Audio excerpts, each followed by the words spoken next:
listeners, and welcome back to our podcast. I'm Maddie. I'm Doug. And this is our sexy podcast about coins. Ooh, yeah. Everything you wanted to know about coins, but in a sultry voice. Yes, late night coin talk. Did you know that Susan B. Anthony used to be on the dollar coin? But then sexism. And we don't use a dollar coin anymore. It's funny because it's not really sexism because it was just Sacagawea was next. Yep. And then it was nothing. But see, now we don't use a dollar coin, which that's sexism. Because now it's just the man. Was it because we needed paper, or was it because we hate women? It could be both. It could be both. Yeah. All right. So okay. this week, after branching off of what we talked about with the part 1 of our identity crisis series, we are going to move into femininity and masculinity, like those things that we have deemed as such via society, not necessarily male or female, but just the different energies of masculine and feminine.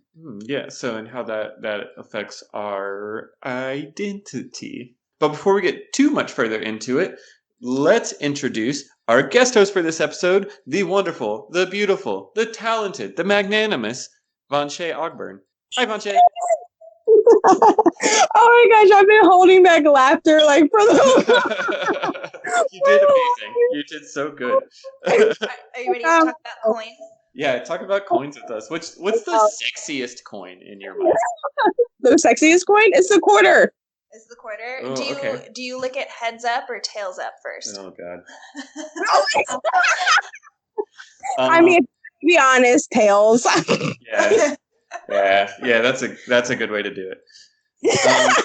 So, Vonche, tell us a little bit about your podcast, Pretty Imperfections. Well, Pretty Imperfections, for me, is a podcast where I talk about like my daily struggles and challenges for me being a Black woman. Not only being a Black woman, being a mother, and being a part of the LGBTQ community, because I identify as bisexual. So just how I deal with all those things, the laughs, the cries, the struggles, just everything that comes with it, the pre-imperfections of life. Yeah. Yes. And you are currently gearing up for the next season of your podcast. Yes, I'm so excited. I've been planning out episodes upon episodes for season 2, so I just can't wait to drop it. And actually, you guys are obviously featured on the first episode. Yeah, the best episode of the season, obviously. Obviously, yeah. I mean, without a doubt. It's all downhill after that episode. No, it only gets better after that. No, we set the bar so low. It definitely doesn't get better. It's impossible. It's a mathematical impossibility. But go on. Oh my gosh, I love recording with you too. It's so sweet. Yeah. So, wait, I was gonna say something. Oh, so I just listened to your pre-season episode that you just posted a few days ago. And I thought it was probably the most adorable piece of podcast I've ever listened to in my entire life. It was good, but it made me laugh because you are probably much more considerate of a host than we are in general. And you were talking about you're not sure, you weren't sure about the identity of your podcast, but also vis-a-vis whether or not you would cuss on your podcast. And you're like, I don't know. I've really been trying to decide what's best. And then you're like, I'm going to do that. Meanwhile, from episode 1, we were like, what the fucking fuck? Without any consideration. Right. My first question was whether or not you lit quarters. So yeah, actually every one of our podcast episodes is marked explicit on iTunes. You know what? That's what I'm trying to get. I aspire to be that explicit, because you know what? That's why I was really struggling, because I'm like, girl, who are you trying to be? Don't even fake it. Bitch, you are terrible. Yeah, well, people are trying to listen to you, so they might as well listen to the real you. Yes. And that's why I was like, you know what? I got to revamp, because it was getting to the point I had nothing. It was I was blank. It was what do I talk about? Because I was like trying to talk to somebody who I couldn't relate to. Yeah. Trying to be somebody that isn't the actual you doesn't ever really get very far. It sounds like a bit of an identity crisis. Oh, if you ask me. That's our series name. Yeah. Oh God, this is the Identity Crisis 3-part series. Sounds like like Identity Crisis Part 2. Yeah. All right, let's get into Okay, it. no, wait, stop talking. Right. Okay. Fuck. So I have a really important thing before we get any further in this fucking episode. Okay. It's super important. So in fiction, this is January 16th, 2020. Yes. That is when this episode is airing. Correct. It is not currently the 16th, but it will be once our listeners get their grubby hands on it. Yep. And so it's important to note that I just turned 30 today. Holy, you're 30. Yeah. And yep, I am. By the time this reaches the virgin ears of our listeners, yes. I will be 30. This is a very long-winded way of saying Doug's birthday is January 16th. My birthday is January 16th. I accept PayPal, Venmo, Cash App, Facebook Pay. Cookies. Any kind of food he'll take. Yeah, food. Postmates gift card would be greatly appreciated. Ooh, yep. Yeah. You could also just pay me for fun. No, absolutely not. Doug will see none of that money. Listeners, I have a wish list on Amazon. There's just so many ways you can help me celebrate. Right, and we'll put it all back into the podcast. Surviving none 3 of it decades. Will go. Yeah. We're gonna buy like very classy old coins. Look, if I can just be honest. Yeah. I am the last person that I expected to make to 30. Really? Like, I've seen the way I live. I've also seen the way that he lives. I mean, I've calmed down a lot in like the last, I don't know, year? Yeah, it's like several months. Yeah, I mean, okay, not the last year. There was a pretty wild music festival over the summer. Yeah, but there was a moment in time where I would say that like it wasn't just you. It was like all the people that we were hanging around. Yeah, everybody kind of calmed down. Yeah. It's just good. I'm tired like all the time now. So Doug is old. That's where we're at. So I fell down the stairs Tuesday. I fell down the stairs. He has a cane. Oh my god. Like, it hurt me. My back still hurts. I think I broke my toe. Like, not even a joke. You for your birthday is a life alert. That's exactly what he needs. I love it. Send Doug life alert. Please. So Doug's identity is summed up in a single word, which is old. I'm just gonna press the life alert just because I want some company. We're like, hello, copper. I'm glad you get your wine. Anyways, Maddie, get on. What the fuck are we talking about? Oh, Doug. Okay, so I want to define like feminine versus masculine because we're moving away from like gender identity. I'm not talking about male or female or anything in between. I'm talking about the things that we have decided as a society are feminine or are masculine. Like usually things that are soft are feminine, like Mother Nature. So like, I don't know, trees. What? Well, flowers. So trees are neither soft nor feminine. But go on. Yeah, okay. You're doing great. Okay, well, in the English language specifically, a lot of words that are used, like that are given more feminine energy, are things like Mother Nature and things that are like softer that we would, depict as more like motherly, more nurturing. Those like kinds of things. Bark. Yes, are feminine. Okay, Mother Nature makes trees, does she not? I mean, allegedly. And then masculine energy are things that are more like rigid, more set, more, I guess stoic in a way could be a word for that. I think stoic is a word that's commonly used to describe masculinity. Right. But of course, neither of those things like exist only in one like category. Like like a person who identifies female is not just made up of only feminine energy.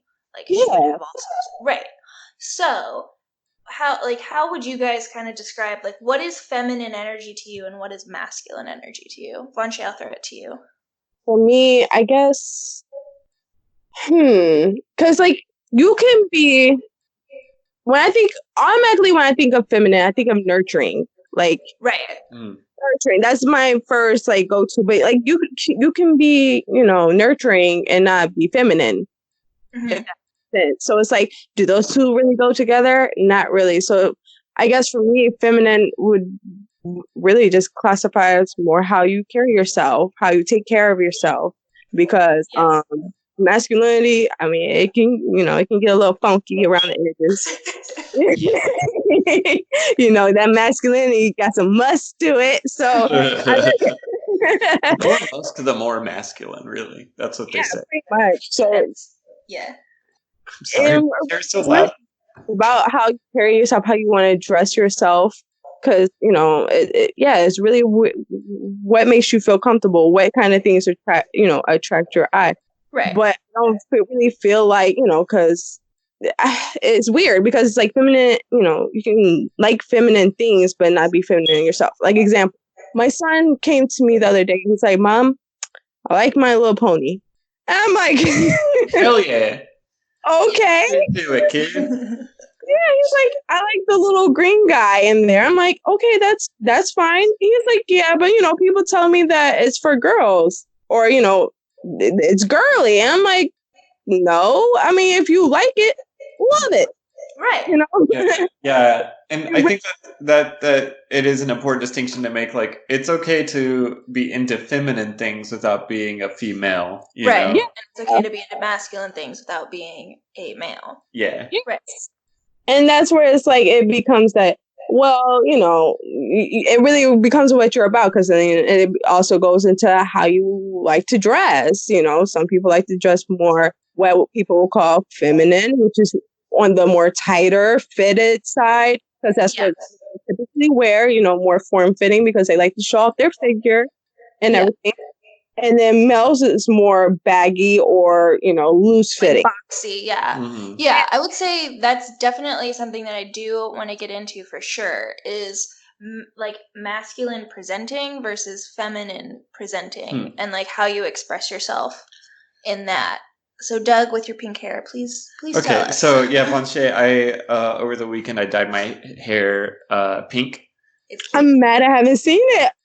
I've taken 0 pictures because I also shaved my face, and I'm gonna level with you. It's really hard for me to take a picture with this combo and not look like a lesbian. Now I really have to see it.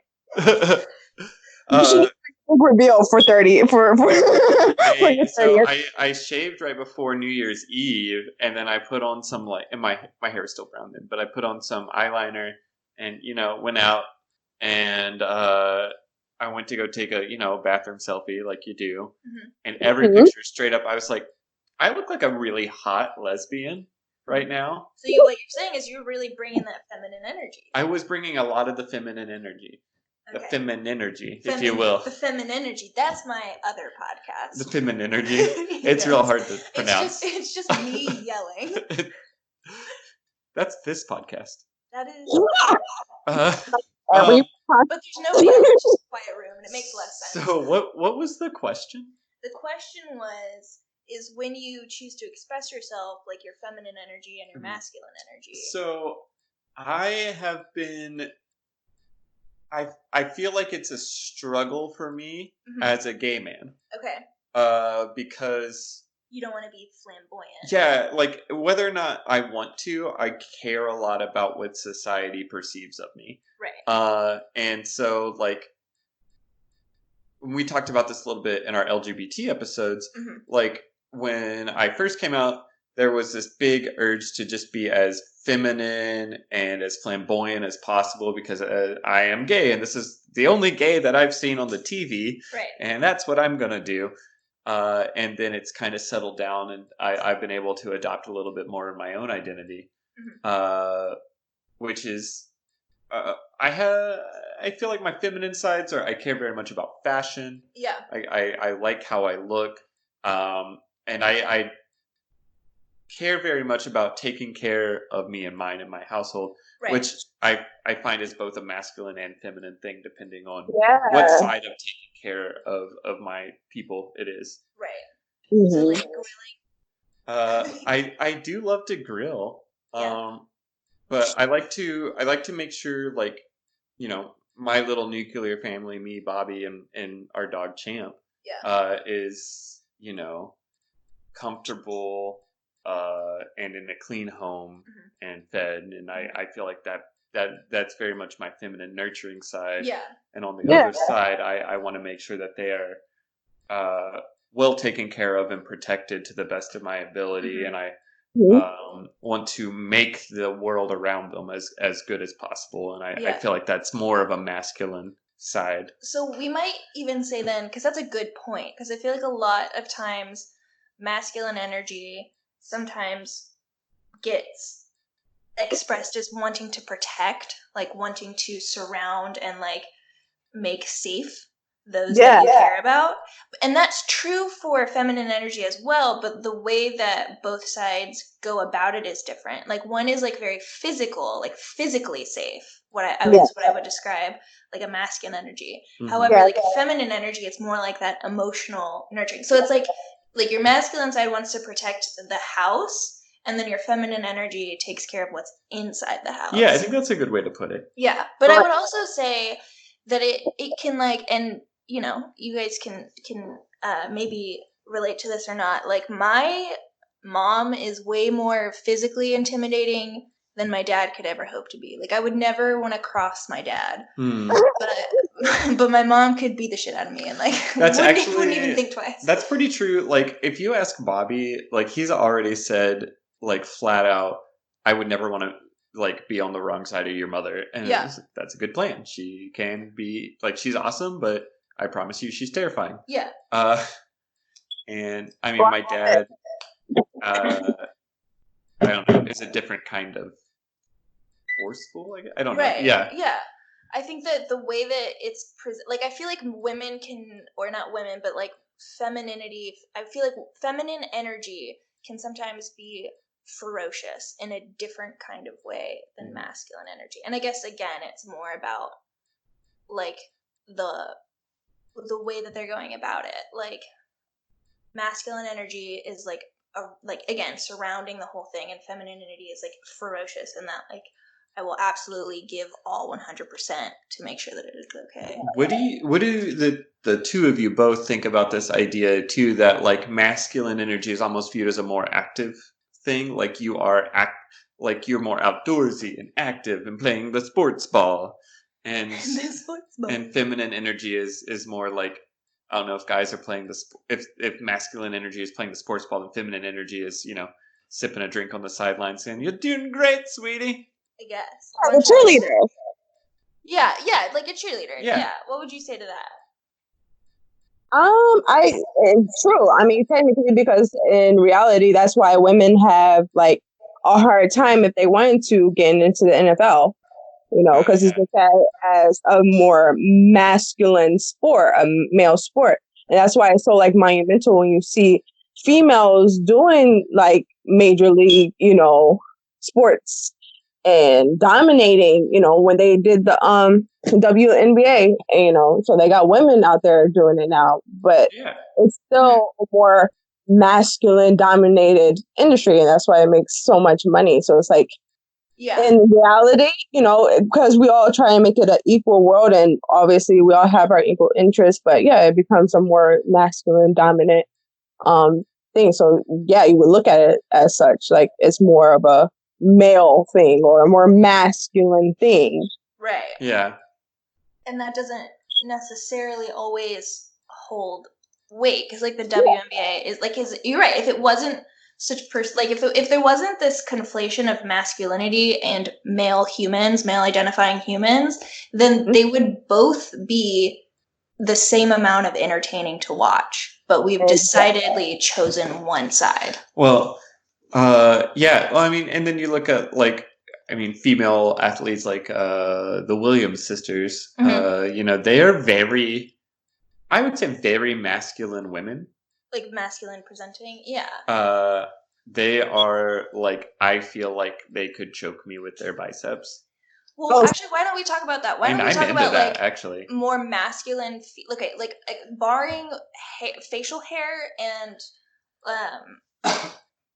barring facial hair and like tallness. Like, what are masculine characteristics and what are feminine characteristics? Like physical or like physical. Okay, Vonche, what do you think?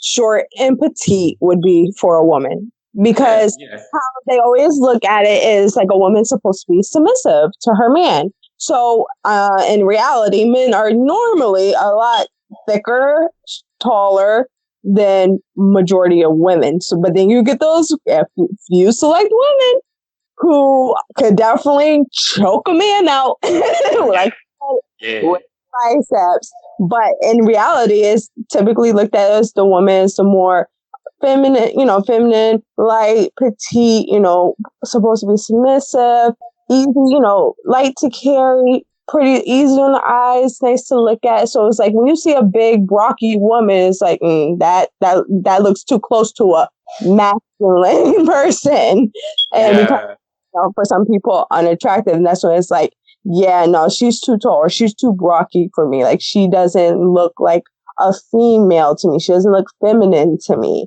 So yeah, we definitely take those characteristics into a big factor when it comes to definitely. identifying. I think too, like on the flip side of that, excuse me, with men. On the flip side, with men, like, and you can see a lot in like TV and movies whenever you see like a really effeminate man. Yeah. He's usually very slender. Yeah. And it's almost like the punchline is, he's not like a stocky dude. Which is funny because some of like the most effeminate men I know are like the gym rat gays. Mm-hmm. Like, that's a real thing though. Yeah. Like, they're very muscly, very stout, very, very, very effeminately gay. Yeah. But I feel like that is a real thing, yeah.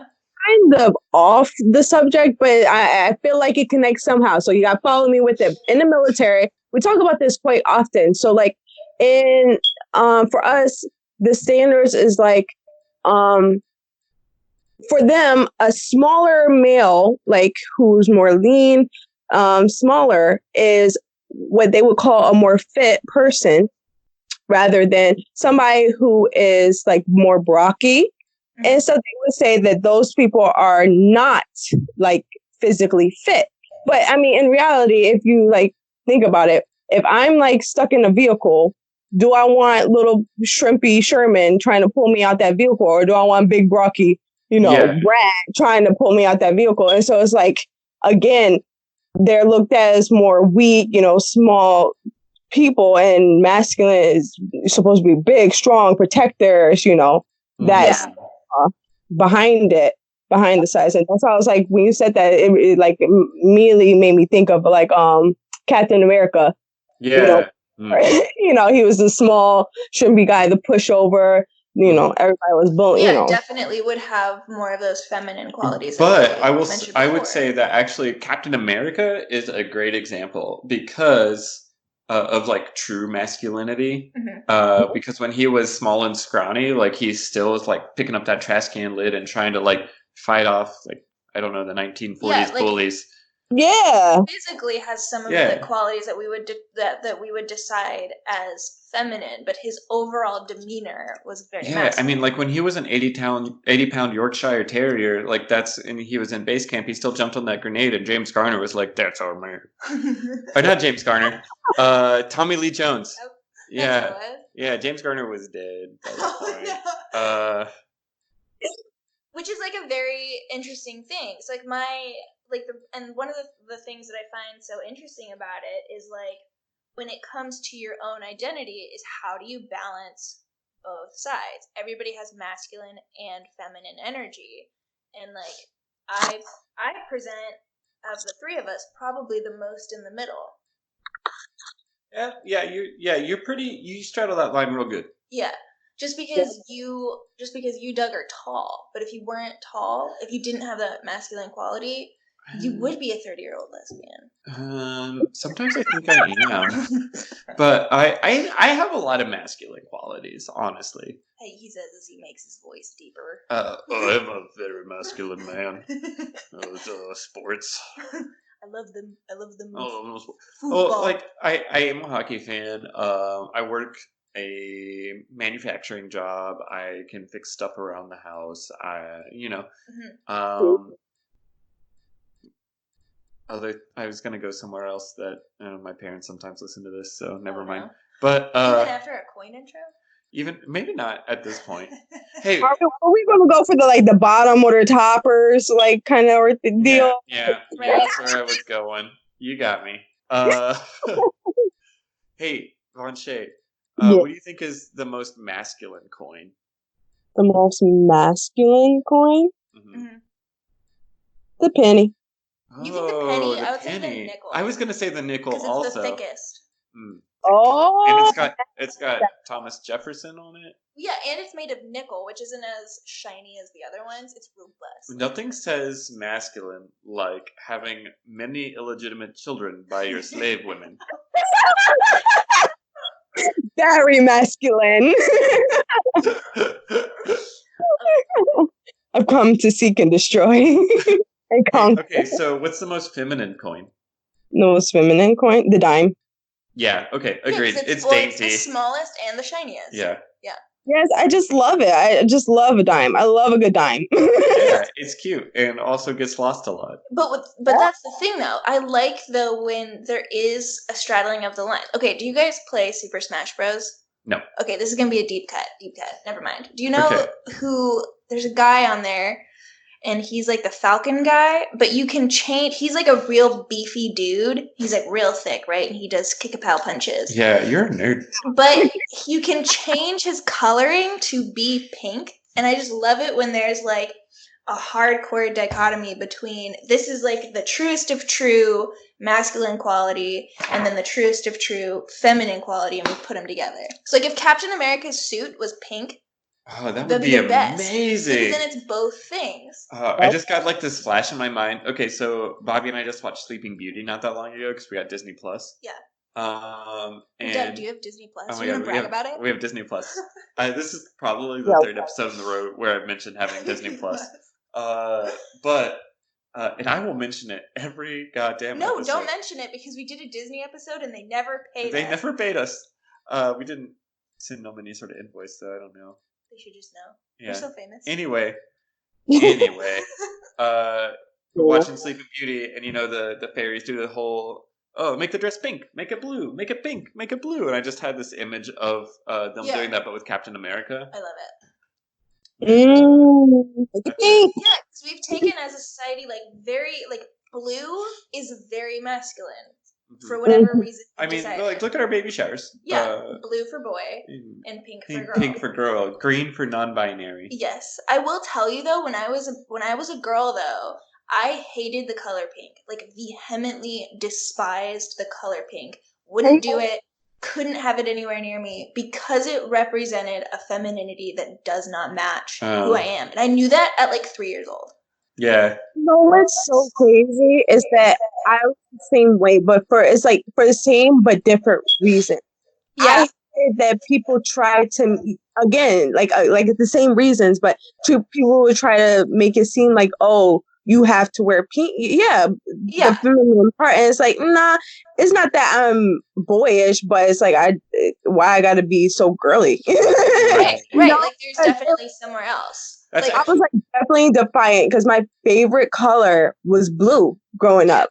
It still is to this day. But in recent time, I started to love the color pink. I absolutely adore the color pink. I have to have it in pretty much everything. Right now, the notebook that I pretty much write all my ideas in right now is pink. And I love it. And it's just a crazy 360 because I just like you, I hated it. Pink. You can say the fuck word. You can say you fucking hated it. You can say the fuck word is what you just said. Hated pink so much. That bitch, I hated her. She could have died. Exactly. I think when I was a kid, I hated being made lesser than. I hated being made to feel that I was less than my brothers or the boys, and pink was a crazy roundabout way that society did that to me. Like, wear pink, be weak, be small, like, be less than. That actually brings up a point that I wanted to talk about. Tell us your point. Tell us it. I'm just going to barge in on your usual flow of telling me what to do. But like, what do you feel like? And you kind of mentioned a little bit with like the pressure to have pink stuff, whatever. But growing up, like, how do you feel like you were pressured to fall into like the gender norms of femininity? Hair. Dresses. Yep. Oh, okay. Dresses. One time, okay, true story, y'all. This is a true story. I don't know how old I was probably like 3 or 4. And my mom wanted to do, remember, I was a very rebellious kid. I hated pink, wouldn't do it, wouldn't have anything to do with that. It was the same with dresses. And she wanted to have very nice family photos taken, and she put me in a dress, and I was so against it that I shit my pants so that. What the fuck? Talk about taking it to the extreme. I will fucking shit myself. And then I did. I say shit my pants, like I shit the dress. Like it was we couldn't do the pictures because I didn't want to. Yeah, I mean, you did it though. Yep. Okay, that's an extreme example. Hey, Vonche, what are some other ways? So dresses, hair. Shoes, like, you know, the flip flops and everything, being told no, not to, like, even up to when I got older and my dad got remarried to my stepmother, who I now hate. She used to make my stepsister like wear, you know, when it came to going out to certain places, she would make her wear flats or heels, and my stepsister absolutely hated it. And I'm like, why do that to her? Why? You know, why put her in a dress, put her in a skirt if she doesn't feel comfortable? Let her feel comfortable wearing what she wants to wear. And I really used to feel so bad for her because at that point she couldn't tell me shit about what I had to wear. So I was wearing what I wanted, and she could kiss my ass at that point. Yeah. So I would what I wanted, but growing up, like the pigtails and all that, I mean, part of me was okay with it. Like I had a very conflicted childhood growing up because I was very like a hardcore mix. Like there was times when I was just extra girly, and there was times when I was in my front yard beating up boys, like just whooping ass. And so it's like growing up, I feel like more also, you know, I had those pressures at home, but I feel like more of the pressure came from outside, and it would be trying to judge you for what you're wearing. I would wear baggy clothes at one point, and people were like, why are you wearing baggy clothes? That looks ugly on you. Like, I don't give a shit what you like. It's about what I like. And that's why I love Eilish so much. Like, she is my idol, and I love her so much because she purposely wears baggy clothes because she don't want that, you know. She doesn't want to be like sexualized or like like there's, you know. And that's what it's like. It's so beautiful because, you know, you're free to be who you are, and she is who she is, and she defies that supposed to be girly, that stereotype, and it's like, it's great. She defies in every way. Yeah. Doug, for you, what was it like then for you growing up? Because you didn't necessarily have pressures to be feminine; you had pressures to be masculine. I had very much pressures to not be feminine. Right. So I grew up in I've said this a million times on this podcast already, but in rural Oklahoma. What? Yeah. In rural Oklahoma, you know, and it was very much like men had to be men, and like so up until probably my senior year of high school, I really didn't understand the rules of football at all. Like I'd watch it and I'd be like, "The fuck." Like, I don't know what's going on. Like, I don't understand. I ran track and cross country, but other than that, I was not into sports. And there was just a big pressure to be, like we said earlier, stoic. Like, you know, don't show your male friends an overt amount of affection. Don't have emotions, you know, like you can be happy or angry or nothing. Like, and that's about it. Or hungry. Happy or angry or hungry, I think was about it. And really in that type of environment, it was a lot easier on the girls to break gender norms to an extent, because girls can be like very tomboy and like, oh yeah, I raise cattle and things like that, and like in that situation, that's perceived as a positive. Yeah, thing. they're just like good old country girls. Yeah. But it's hard to find a sense of identity when there was only one available. Right, when there's no available mixing of femininity. Yeah. So it wasn't until I was older, and even before I came out, where I started, being like, wait, I can like the things that I like. I can do, I can explore the feminine sides of me. I was still very heavily involved in the church at the time, and the church, whether it likes to admit it or not, puts a lot of restrictions on gender norms. I'm glad you mentioned that, because I was really thinking, I was like going to mention that, like, because for me, I grew up in a Christian household too, so like I can yeah. I mean, it is. It's very much like, well, one, no LGBT whatsoever. I mean, granted, there are congregations out there that are more inclusive now, but and it's men are for this and women are for this and that is that. And it wasn't until I came out, I got a divorce, I left the church, all in one foul swoop, by the way, that I was like, wait, I can explore every part of myself now, and no one is telling me not to. And that's when it just really hit. Yeah. That sense of freedom. And it's so, oh my gosh, that's how I kind of came to that recently for myself too. After I left my father's house, and my dad was a priest, so literally growing up being the preacher's daughter, and then for me, I had my son at 14, so I'm just some heathen at this point. I'm definitely a heathen. And then don't worry. That's part of the identity crisis. Just heathenism. And then for everybody to find out I was gay on top of that, it was just like, what did you do to her? Yeah, it's hard, and that's, I think, a perspective that anybody outside of the church hasn't really had to learn, is that if you don't stay in your lane, and you live in a Christian environment, it becomes very hard to actively be a part of that community. Yeah. And that's the thing that's so crazy, though, is that, like, in a way, I really want to talk about masculinity and femininity without putting gender in it, but we, as a society, especially here in the United States, have associated them so tightly with the identity of gender that it's hard to break it off. Like name something that isn't a person, or like a person trait that is feminine. Like sun or the moon. Like, is the sun feminine or is the moon feminine? I think the moon is typically like seen as like a feminine force. Energy, yeah. Yeah. And that's how I kind of feel like it should be, because the moon is not a guy or a girl or anything else. It's the fucking moon. So which is more masculine or feminine? A Subaru Forester or a Subaru Outback?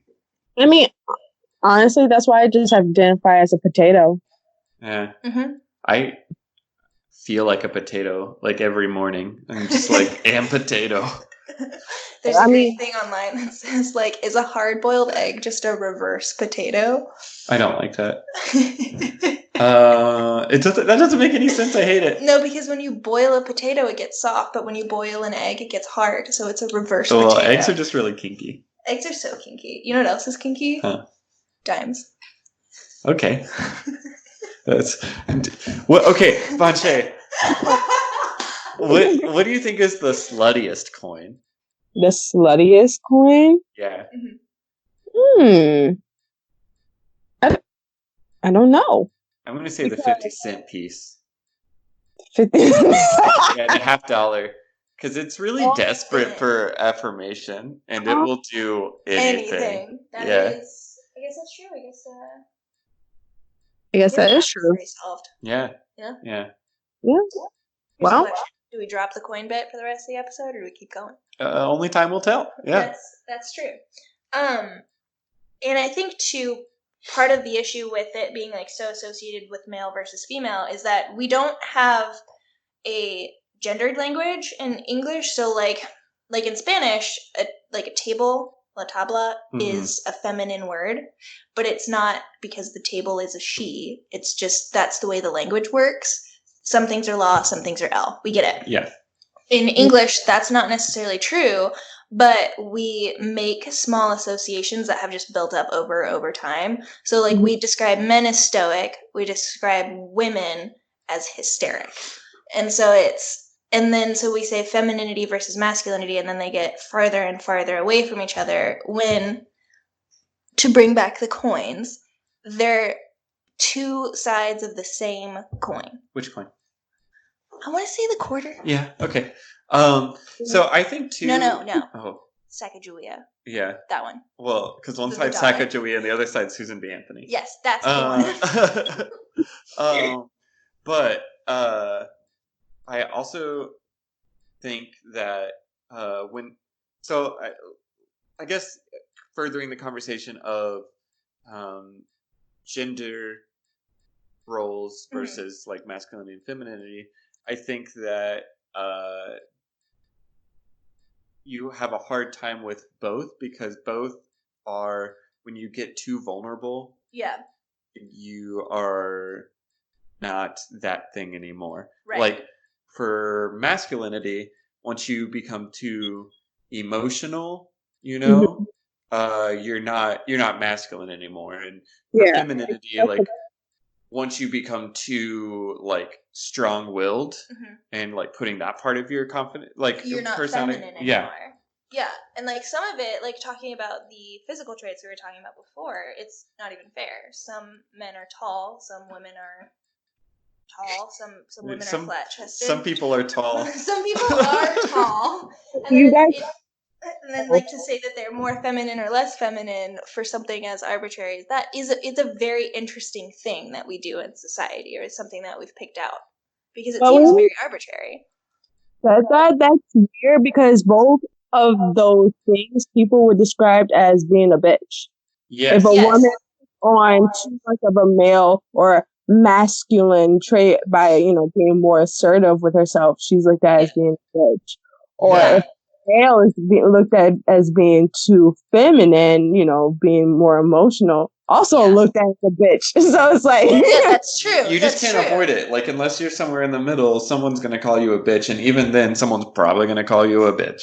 And that's okay. Well, that's weird. Now that's interesting, right? Because you say that like as a man, you have to like hardcore go one way. As a woman, you have to hardcore go the other way. But then both sides of the extreme is a bitch. That's the truth. Is like, okay, so women are encouraged to stay in their lane. Like, let's just be honest. That's what society wants. And so you don't want to be too hysterical, but you don't want to be too confident. Right. And that's ridiculous. Like in 2020, let's get rid of the idea of bitch, and every woman can be who they want, especially if they want to be Meryl Streep in The Devil Wears Prada. Every woman is allowed to here on out shit their dress. I'm calling for it. Everybody who's listening. Okay, so you know what? Yeah, fine. Okay. Yeah, shit your pants, women. Nope, shit your dress. Shit your dress. Don't shit your pants. Shit your dress. Shit your pants, men. Yes. And then we can all swap after we do laundry. That's or before we do laundry. No. Oh gosh, no. Okay. Sorry, nobody should have. Like, what's it like to go from your podcast to a dumpster fire? Because that's what this podcast is. I wouldn't necessarily call it that. I feel like it's more of a What coin is it? What coin is this podcast? Yeah, if this podcast were a coin, what coin would it be? If this podcast is it wouldn't even be a coin. It'd be a whole $100 bill. Hell yeah! The best bill to do cocaine from, I hear. Yep.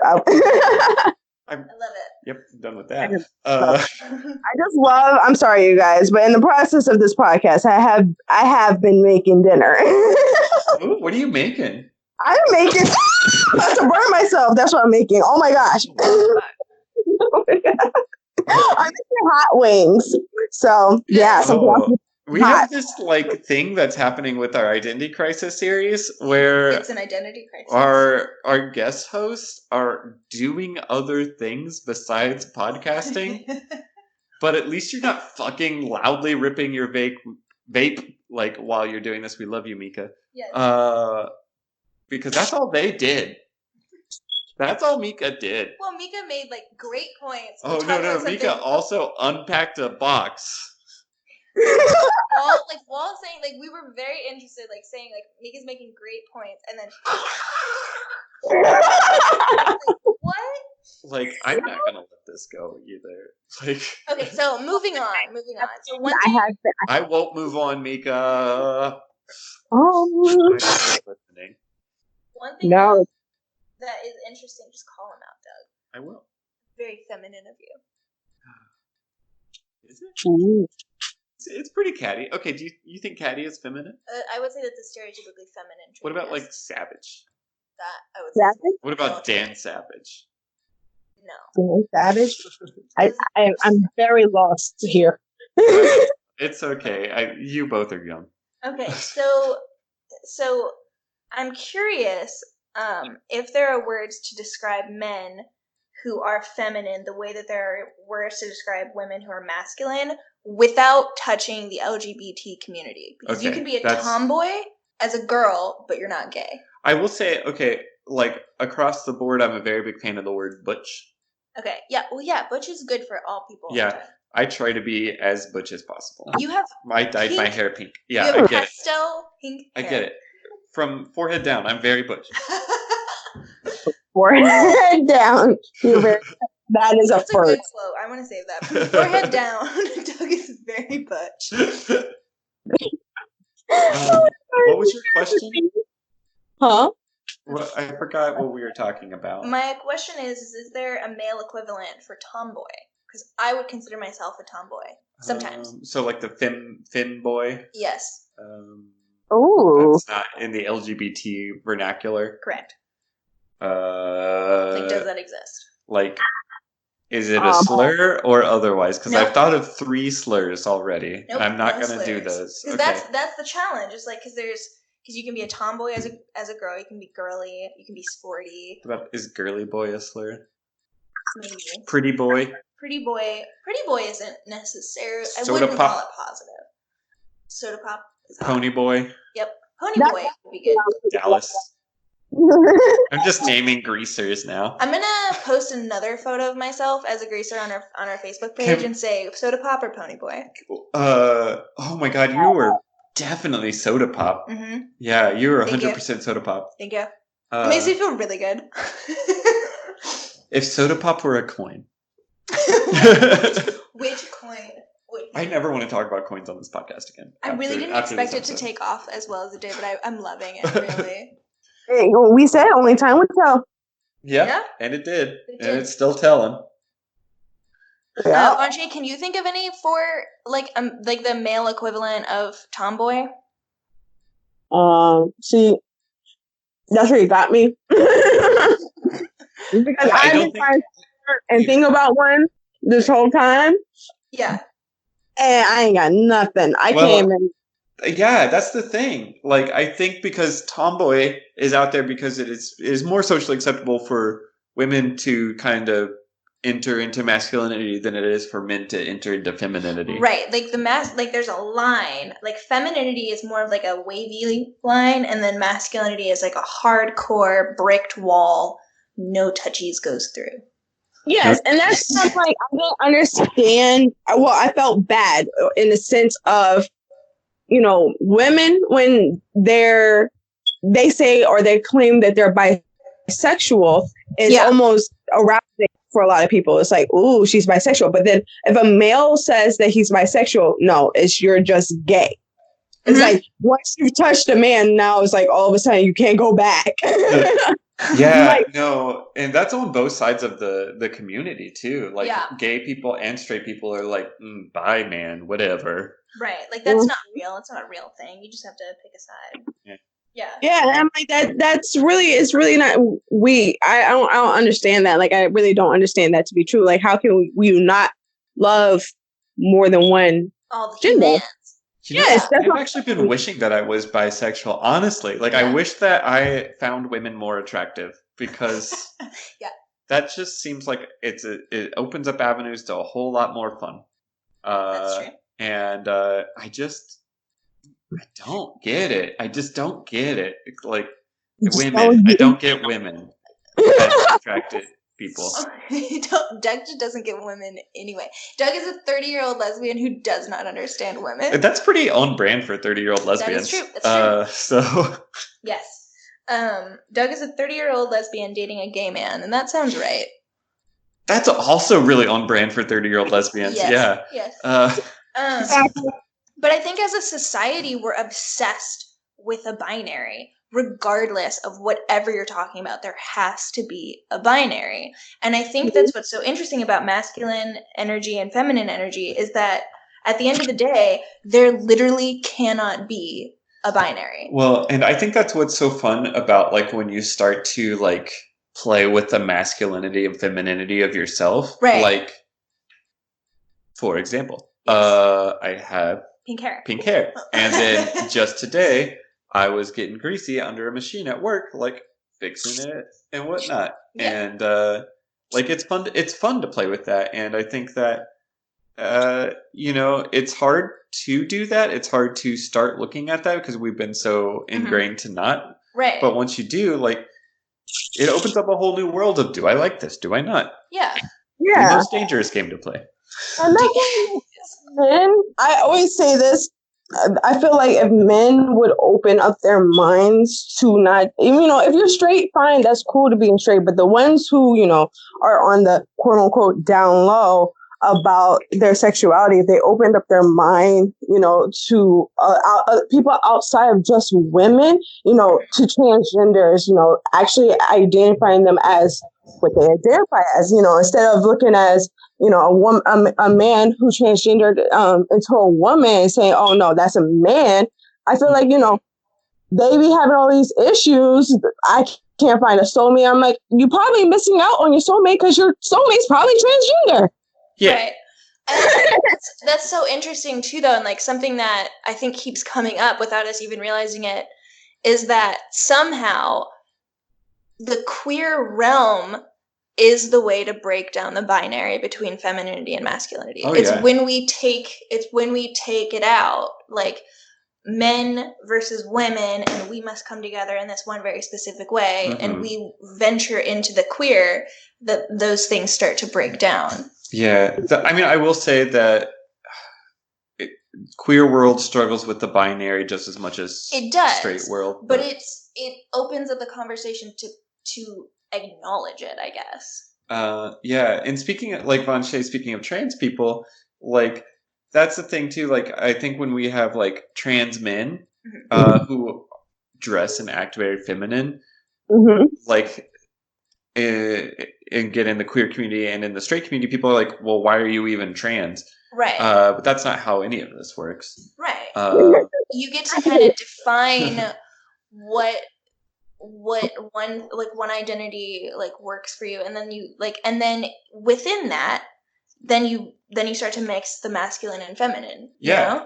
And like I don't know, I'm very much a cisgendered man, and though I really enjoy shopping in the women's section for clothes because you guys get all the good clothes. I disagree. I like to shop in the male section because men get more quality clothing. I am tired of sheer shit. I mean, our clothes do last longer, but your clothes look better. I guess. That's true. And then here I am. I love both so equally. My wife, she feels comfortable wearing male clothing. Like that's all she likes to wear. But I love to steal her clothes and wear them. And what's cool about being in a lesbian relationship is we literally just wear each other's clothes. I'm so jealous. Like Bobby and I are just different enough body shapes that I can't. And what's the point of being gay? If you can't can't wear wear shit. clothes. That's it. Yeah. It's If perfect. your wardrobe was a coin, what coin would it be?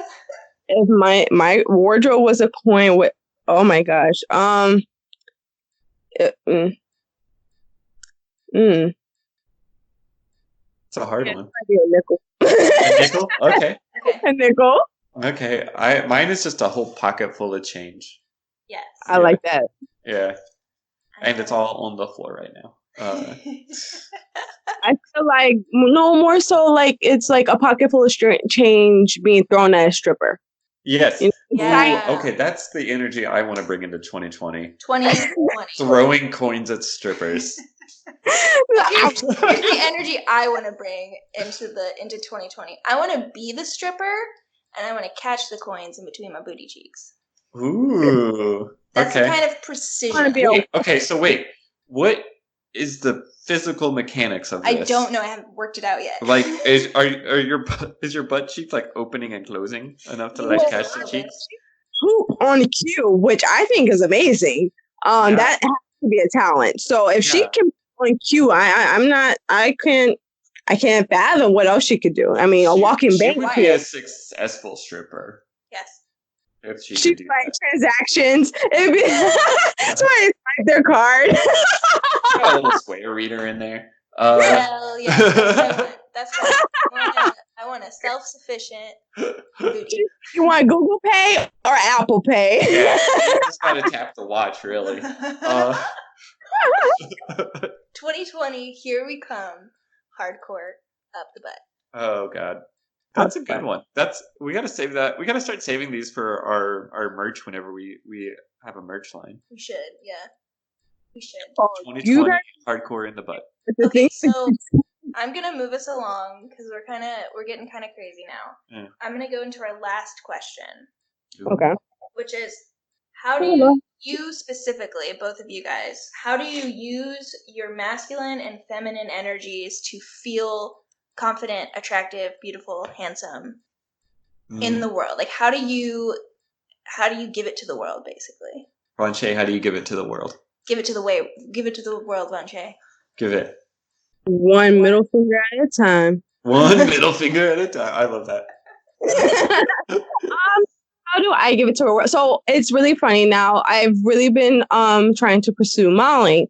So with that, I've had a couple of people, reach out to me for different types of projects. They're always asking me, so like, what kind of stuff would you wear? And I'm like, I wear pretty much fucking anything as long as it looks good on me. I'll go butt booty ass naked. No, I wouldn't. My wife would approve. My wife would not approve. Butt booty ass naked. Butt booty ass naked. That's 3 different words for your butt. I like it. I like that also as a mantra for 2020. And as possible merch. Yep, I'm going into it. Butt booty ass naked. I need just a little bit of reimbursement for that one. Definitely. You know what? That's fair. But no, I really enjoy, like I said, I love wearing both feminine clothing and male. And so when I give that to the world, I give it, I'm now confident in it enough to where I don't feel like, people are looking at me, or I don't really give a shit about how they look at me out. And I portray that to the world. Like, it's okay to be comfortable, wear what the fuck you feel like it, wear what makes you, feel great. And like I said, I mean, for me, honestly, I'm a nudist, so I prefer nothing. But when I have to be a functional part of society, I put on Lady Godiva that shit, like naked and on a horse. Butt booty ass naked. Oh. You guys got it. But I don't really, it's like, I feel like I tried to answer the question, but yes, I mean, that's really where it's at. It's just like, I just want to be free. That's what me and my wife. Okay. So you use your feminine and masculine energies to have freedom. Yes. I like that. That's a very beautiful sentiment. Yeah. I feel like, I like to utilize my feminine energy to really feel like I look on point fashion-wise, hair-wise, skin-wise. That, is an easy way for me to feel confident. And then I feel like for masculine energy, I like to be able to approach any situation with confidence that I can figure it out or get through it. Yeah. And I whether that be like fixing something or socially or whatever, like, and that helps me feel valid, I guess. Yeah. So you're like a solver that looks good. Yeah, good. So a sexy Sherlock Holmes. Yes. So you're action oriented and then looks oriented. But it sounds like the way that you describe like your looks is just like taking care. I have the body of Robert Downey Jr. Sherlock Holmes and the fashion of Benedict Cumberbatch Sherlock Holmes. I will leave it at that. And the dick of Benedict Cumberbatch's smog. You gotta answer your own question, Maddie.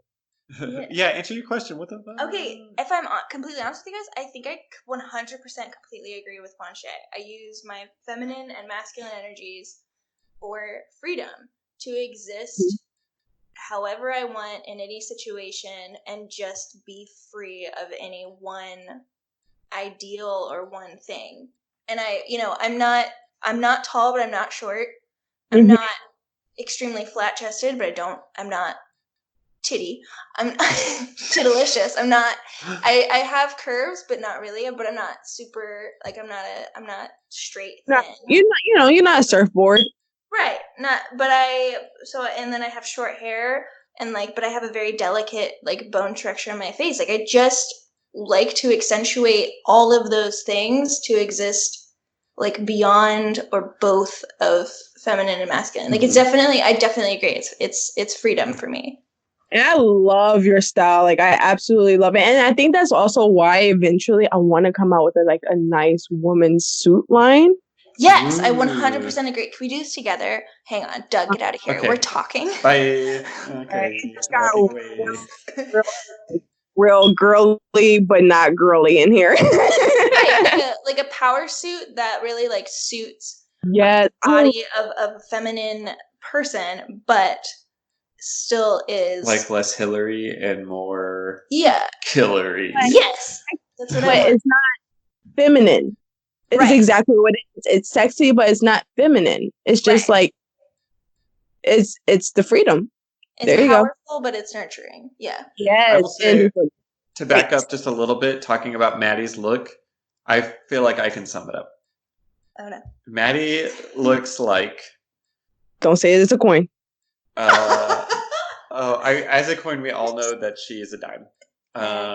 But she looks like a British schoolboy at boarding school. Yes. But one of the popular ones, not the douchebag from A Separate Piece that breaks his leg. But maybe that douchebag's best friend. Okay, so I have been joking because I've been wearing earrings. I have both of my ears are double pierced, but I was wearing 2 earrings in my left ear, none in my right ear. And so I've looked like an English schoolboy for the past couple of weeks. And so, named Lionel. Or something. Or okay, so I've been making a lot of Elton John jokes. And this doesn't have to be in the podcast, but it is funny. And I keep saying... It's already here. I keep saying to everybody, you just wait. You just wait until I change my name to Elton and I'm going to get a piano. I'm going to leave it in the podcast for 2 reasons. It's funny and I don't want to do the extra work to take it out. Yeah. I guess that's true. But it's true. I do definitely look like an English schoolboy twink somehow. And Doug is a 30-year-old lesbian. But that's our brand. That's our brand, goddammit. Yes. Whether we want it to be or not. Branched. So, okay. I feel like we're at an end since you said that was our last question. Vonche, tell everybody where we can find your podcast, where we can find you on social media. Plug yourself, girl. I'm finna plug it up. You can find me on Instagram and you can see my beautiful face at Vonche _Ogburn. And then you can find the Pretty Imperfections podcast on Instagram as well at Pretty Imperfections Podcast. And you can check out the podcast on any platform such as Spotify, Anchor, Google Podcasts, Apple Podcasts, your grandma's computer, iTunes, whatever, whatever you All got. of it. Everywhere. All those things all at once. Awesome. And as always, listeners, follow us on social media at Branch Podcast. If you have any topics you'd like to hear us discuss, you can reach out to us on social media or email us at branchpodcast@gmail.com. Mm-hmm. We check it sometimes. We do on occasion. And also, if you like what we do and you like what Vonche does, leave both of our podcast reviews on whatever platform you listen to. It helps more than you know. Mm-hmm. A whole lot. And get on Facebook and tell us what you thought of this episode and discuss with us what femininity and masculinity means to you. And what type of coin you think this episode was. What type of coin are you? My listeners out there, tell me about your coins. We're going to make a BuzzFeed type quiz to decide what coin you are. There's fucking do it and send it to me. I need to know. Yeah. Yes. Yeah. And just real quick, also a special thanks to our friends Wick and the Tricks for use of their song Mastermind in this episode. You can find them on Spotify or iTunes or Bandcamp or YouTube or on social media at Wick and the Tricks. Until then, Vonche, listeners, everybody, put squishy bits in your mouth. Don't put coins in your mouth. And shit your dress. Yes. Bye. Bye. Bye. Thank you guys.